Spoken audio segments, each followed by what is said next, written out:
Hi, Kevin Ledoux at Ledoux Guitars, the Pragmatic Luther, back again to regale you with yet another riveting video, this time about quarter sawn and flat sawn lumber, and basically what's the difference and how can you tell for sure.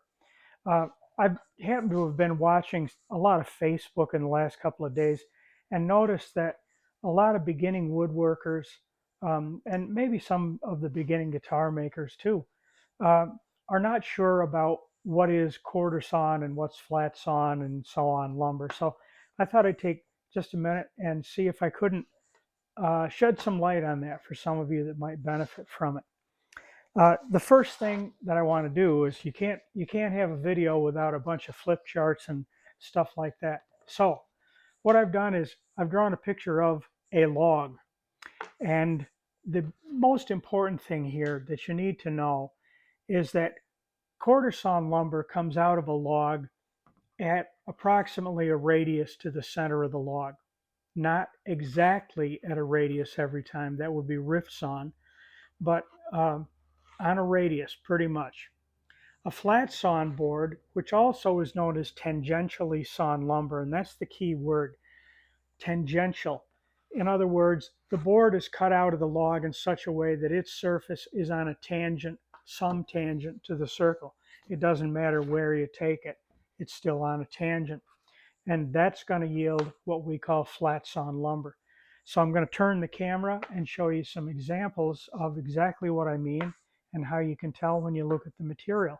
And then there's some other little quirks that we'll look at along the way. So let's start with a piece of hard maple. I selected this piece because of the amount of grain in it, and because this is a particularly wide piece of maple.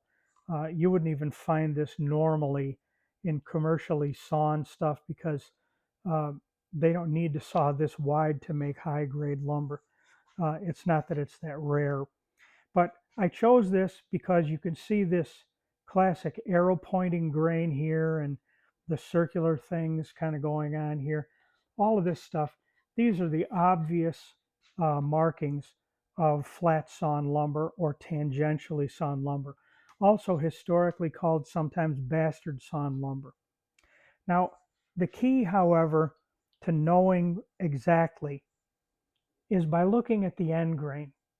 And as you can see in this end grain, the end grain arches upward at a greater angle here, but it doesn't stand up. It's more toward quarter actually right here, but it isn't quite. But over here, look at how flat that is and how it just arches gently across that board. And by the way, this is a 14-inch board. And for that grain to still be fairly flat over here, this is a pretty good sized log by coincidence. But you see that grain is fairly flat across there. And that's the key indicator, is to determine whether or not you have quartered or flat sawn material. Absolutely look at the end grain. Here's another piece of hard maple right here, and you can see that grain, now this is narrow, so it's easy to make it this way, but you see that grain is a very low arch, and it's across the width of the board. This is a flat sawn surface, absolutely certain. But look, it's also quite a thick piece. This is about 1 3/8, somewhere around there. When I turn that up on edge, now you're looking at the quartered surface. And I thought this was important because now you can look at one and then the other quickly. There's the flat sawn, there's the quarter sawn. And if this board were 6 or 8 inches or 10 inches or whatever wide this way, you would see that grain standing on end like that. Quarter sawn, I believe the absolute definition is that that vertical grain can be up to nearly 45 degrees off of vertical, which would be pretty poorly quartered, but I think that's an acceptable part of the definition. But when it stands up like that to the surface, that is quartered lumber. Here's another really good example. This is a piece of Douglas fir. This is about 5 feet long. It's only about 2.5 inches wide. But if you look at that end grain, look at how perfectly vertical that is. It's beautiful. And as you look at the bull-nosed edge, look, perfectly flat sawn, that classic arrow pointing grain that you see there, and you can see that flat sawn grain on that edge as well. This happens to be a piece of Doug Fir stair tread. Very expensive stuff, but it's sawn and it's produced because there is still a market for it. This is a piece of black locust. You have this arrow pointing kind of grain. That's what I call this anyway, and the swirl that goes with it, and a nice big knot defect in it. But this is clearly flat sawn lumber, and you can see here that our end grain indicates that just as well. Okay, it's really very easy to spot, and once you learn to identify this, you'll do it in a glance. You won't need to examine closely. Here's a piece of chestnut. This is obviously flat sawn, and the edge is too thin to really see too much, but you can see over here on the right where my thumb is that approaches quartered grain just on that little narrow section there, which is important. It's something we'll get to in a moment. Here's a nice piece of white ash. This is some I had sawn, I think 14 years ago. See, there we are, that classic flat grain in the end and the swirly grain surface. And if I turn that up, see, there's that quartered grain on that surface. Here's a piece so that you can see it wider. This is beautifully quarter sawn white ash. In fact, this quartered material and this flat sawn material are from exactly the same log. It was a good sized butt log, and I had it quartered. But before you get down to the quartered stuff, the way we quartered it, you're going to hit this flat surface stuff for a ways down. So anyway, these happen to be guitar backs that are prepared here.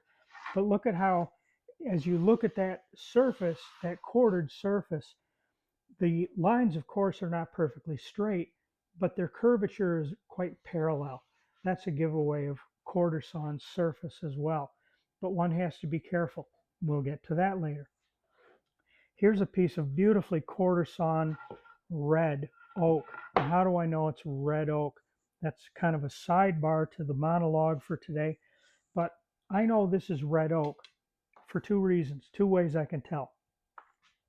As I look at these medullary rays right here, these little flashy chunks of grain, they're quite short. They're not big, broad sections. There's a lot of them, but they're not really broad. That tells me it's red oak.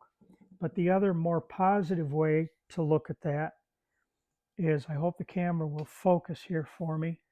As I turn that board up, I want you to try and focus on those little tiny, what appear to be almost pencil lines right there.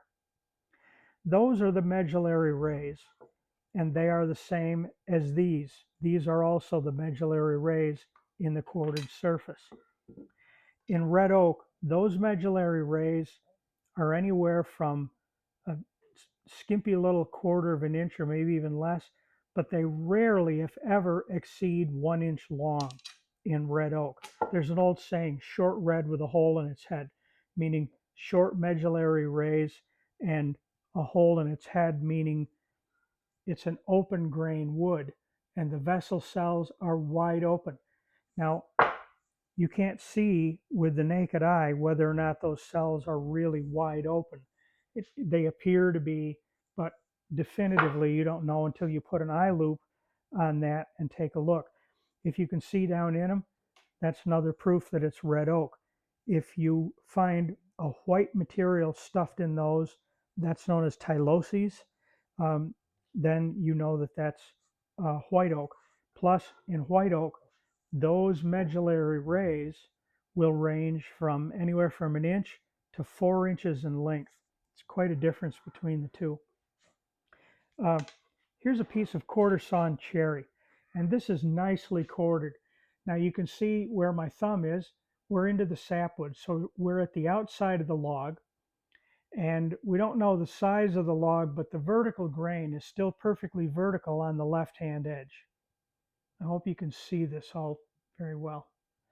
Now, this is telling me that while I don't know the size of the log, the pith heart is over here somewhere, but this was a well quartered piece, so it's an indication that um, the entire log may have been quartered intentionally. And you can see here, right in this region, you can see that flash that goes across the grain, and you see a little bit of it right here and more of it here. That is the same as these medullary rays that you see in this oak. That's another indication of quarter sawn sometimes, when you can see that flash like that, those medullary rays. Um, this is quite a nice piece of cherry, actually. That's going to get turned into guitar rims. Here's another piece, just a small scrap of cherry that happens to have fallen off of the board quartered. It's just its position. See if I can get this in better light here. Uh, this is an interesting piece because the medullary ray is just so thick in this. It's really, really pretty. I wish I had a piece of this, 8-10 inches wide and several feet long. That's really spectacular stuff. Now, I mentioned that sometimes you get tricked or things don't really work out for you. Um, Here's an example. This board of cherry is flat sawn here, it's flat sawn here, but over here, this is quartered grain. And we see a similar situation here. Flat grain here, and we're getting into quartered grain here. Now, it's not absolutely one or the other, but as you look here on the left side of the board, you've got vertical grain, and it deteriorates very quickly until it gets obviously flat sawn over here. And in fact, given this curvature just above my thumb, we're close to the center of the log right there. There's no question about that. In fact, if you look at that, the pith heart in that log was up about here somewhere. Similar with this piece. In fact, you can kind of see this log was curved, and this is probably the pith heart right about here, also curved. That's what gives me that indication. And you see it's vertical grain quartered on the right side of it, and then it rotates out to flat sawn on the left side. What's the point? Simple. You can get small pieces of quartered grain from a lot of different boards, even if they're intentionally flat sawn. Some quartered material is going to fall off, and you may be able to take use of that. If you need a lot of it or you need wide material, things get a little different. Here's another chunk here where this is not really well quartered at all, and it's not perfectly flat sawn either.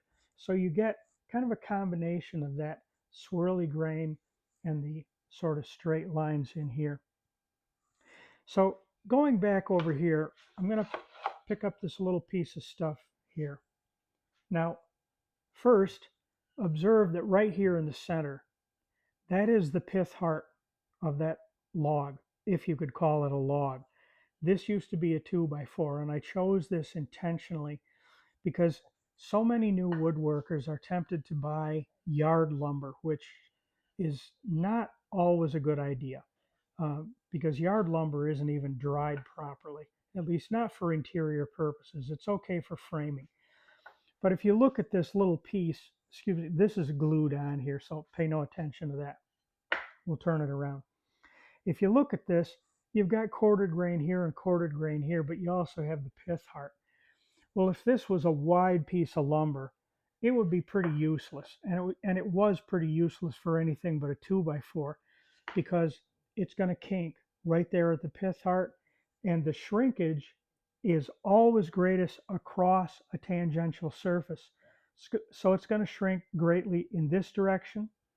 It's going to shrink greatly in this direction toward the heart and in this direction toward the heart, which means you get unpredictable behavior and a lot of twisting, cracking. That's why for any real purposes other than framing lumber and rough stuff, you saw away from the pith heart and you don't use it for anything but much more than pallets and fence posts. So now that you've found out something about the difference between flat and quarter sawn lumber and how to identify them, I suppose the question may come up, well, when do you need either one? And there are several answers to that, but let's get down to physical need first.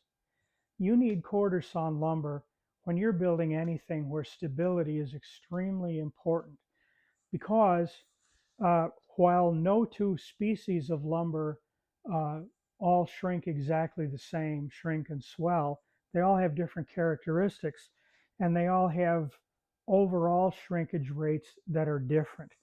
But as a general rule, the shrinkage across a tangential surface will be twice that of the shrinkage across a quartered surface.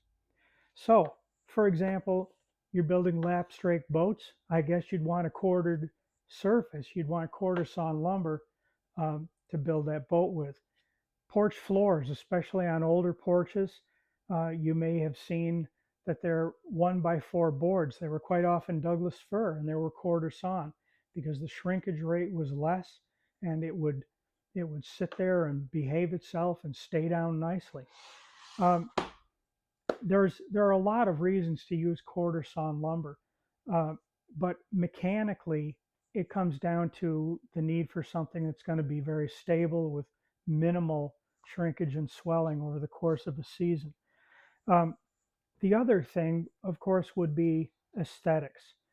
Uh, if just as a quick example, I'm just thinking of this now, so this is kind of impromptu, but I'm holding up these two pieces of quartered lumber, and I've just held them up as if they're being book matched.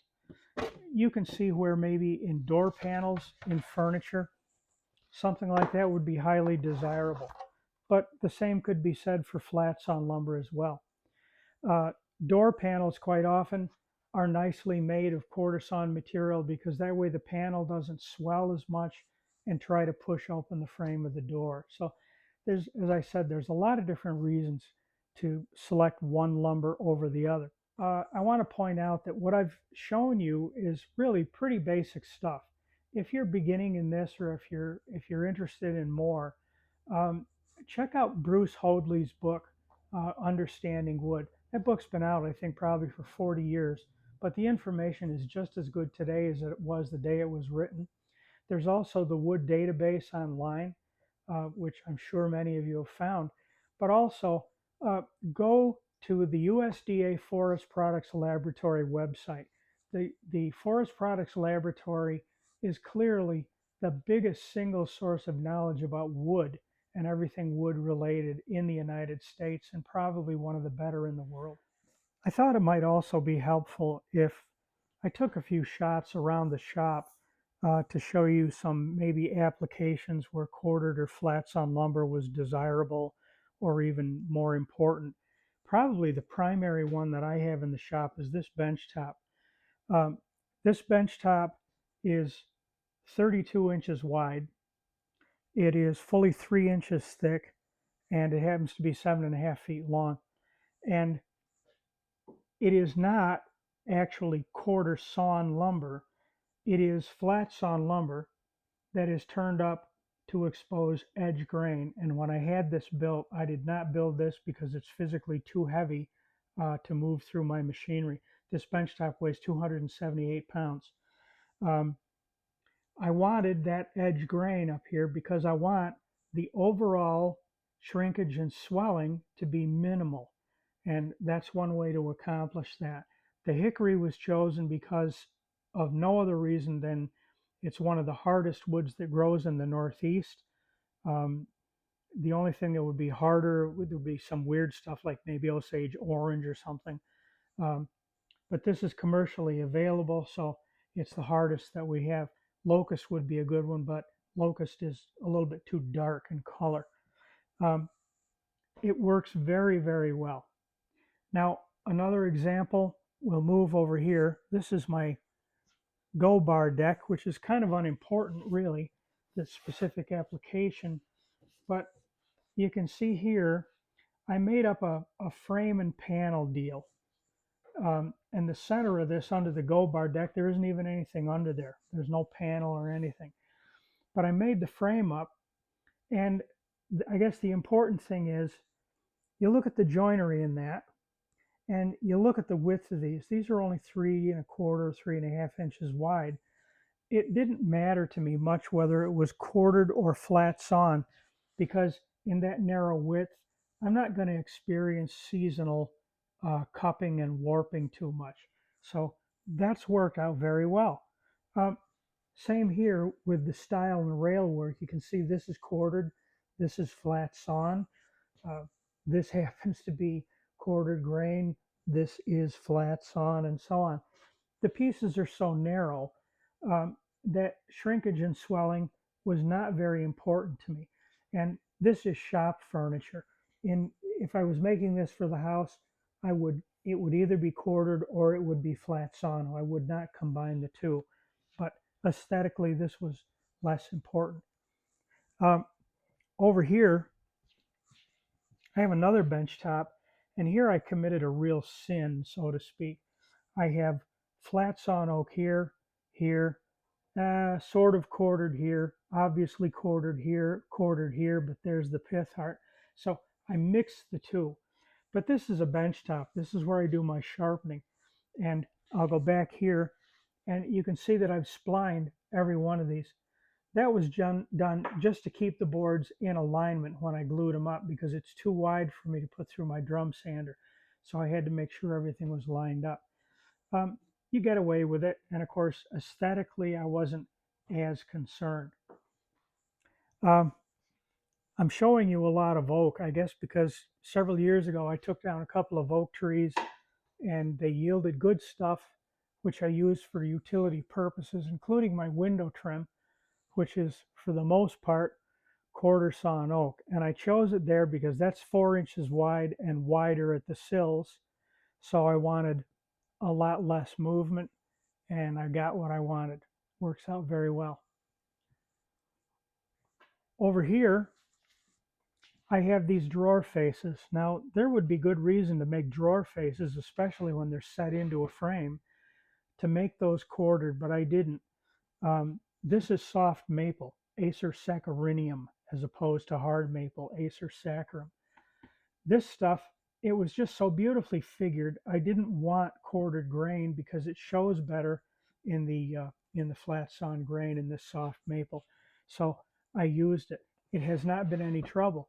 But if these were 7, 8 inches wide, deep drawers, that might be a different matter to give me some trouble.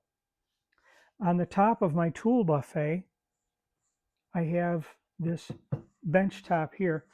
This is 5/4 white ash, and it's pretty well quartered. Not absolutely perfectly in every case, in every board, but I wanted this to be quartered because I really don't want this cupping upward or downward in the dry seasons or swelling up in the wet seasons.